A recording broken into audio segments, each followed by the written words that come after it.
Hello everybody, this is Gregory with 5-Minute Catholic Apologetics, where 5 minutes of your time may get you to the divine.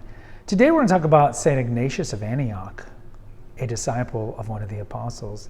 And in his writings, it discusses the ordained ministry and how it existed early, and why this is important. Now before we begin, let's start with a prayer. Nomine Patris et Filii et Spiritui Sancti. Amen. Gloria Patri et Filio et Spiritus Sancto, sic ut erat in principio et nunc et semper, et secula seculorum. Amen. Early on in this channel, about 3 years ago, I did do a series called Saints of Apologetics, and I did have an episode, a standalone episode on St. Ignatius of Antioch. I also have one on Athanasius and St. Irenaeus of Lyon and Justin Martyr and some of these church fathers. If you're not familiar, the church fathers and the apostolic fathers are slightly different. So the apostolic fathers, Ignatius of Antioch would be one, Clement of Rome, Polycarp. These were the disciples of actual apostles, which we'll talk about in a second with Ignatius of Antioch. And so they're going to be very early on. We're talking about within a generation or two of the apostles. Then the church fathers or the patristic fathers are going to be extending from maybe like the 2nd century, mid-2nd century onward, and depending on the delineation or end, some people would say Boethius in the 700s, but certainly the first 300-400s. So this would include both on the east and on the west, St. Jerome, St. Augustine, the Cappadocian saints, St. Athanasius, and whatnot. So St. Ignatius of Antioch was a disciple of one of the apostles. He was a disciple of the apostle John, the beloved, the writer of the book of Revelation, and the only apostle, of course, that was at Jesus' crucifixion. And so he learned from John. Okay? So eventually Ignatius became a bishop of Antioch, and at the time Antioch, which is in present-day Turkey, was the 3rd largest city in the Roman Empire. It was a big city. Peter was the first bishop of Antioch before he went to Rome, started up the church over there along with Paul, and eventually, of course, was martyred during the reign of Nero on Vatican Hill. This is why St. Peter's Basilica is over there. And I mentioned in a previous video that I've been and seen the bones of Peter. You can take a tour and see them. So Ignatius was trained by John. Okay, and this is important. Now, eventually, Ignatius is rounded up by the emperor and sent to Rome to be killed in the Colosseum, in an arena. And on the way to Rome, he writes letters. And these letters survive. And these letters are super important. They're super important for Catholics, and they're super important for Protestants. And I would say more for the latter. Cardinal Newman, great 19th century theologian, was an Anglican, and then he converted to Catholicism. And he's famous for the saying, those who read history cease to be Protestant.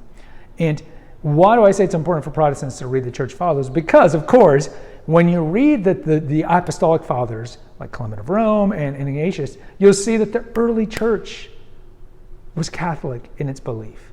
And so in this video, we're talking about the episcopacy. So in the Bible, you can see the episcopacy being created. In particular, you can look at 1 Timothy. 1 Timothy, Paul talks about what are the qualifications of a good bishop?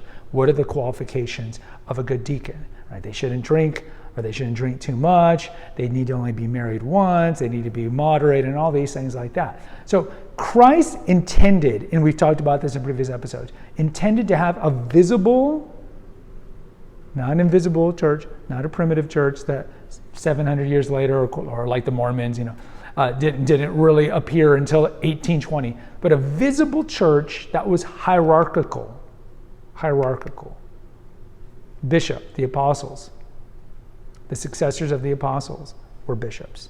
Presbyters, priests. We get the word priest because it's a German corruption of the word presbyter. So presbyter is found in the Koine Greek of the New Testament. And then deacons. These were the three. Okay? And so Ignatius writes in one of his letters, quote, "Bishop is so worthy of God." This is what he's writing.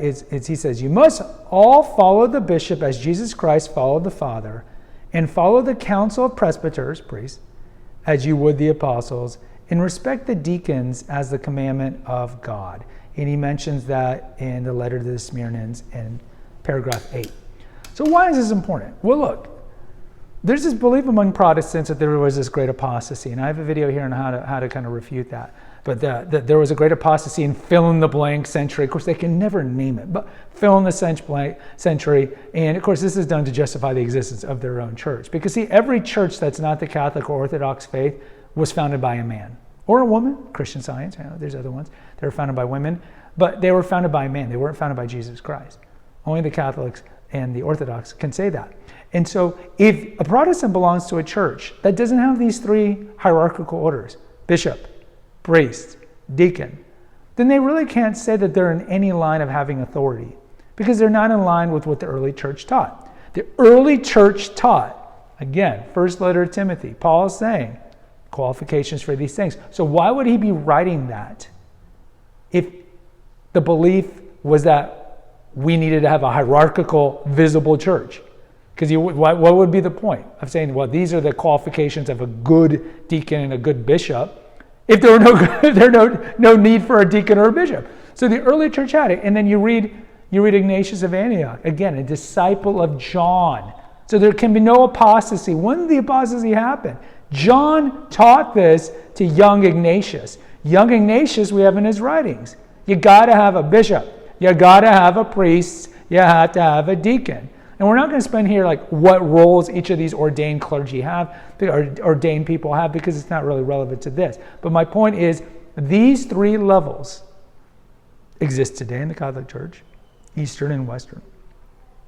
And they exist because that's the way it was intended. You were supposed to have bishops who are the successors of the apostles. You're supposed to have the priests that can confect the sacraments, in particular the Eucharist and confession. And then you have the deacons. And the deacons, the diaconia, were meant to be servants, were meant to be helpers, and they too can do some of the sacraments. So all three existed since the beginning. So if there's any Protestants listening to this, if you belong to some megachurch or some church in general that doesn't have these two things, you can't honestly say that it's in any line to the apostolic fathers and apostolic succession. Post in the comments. I'd love to hear from you. Until next time, take care. God bless and pray.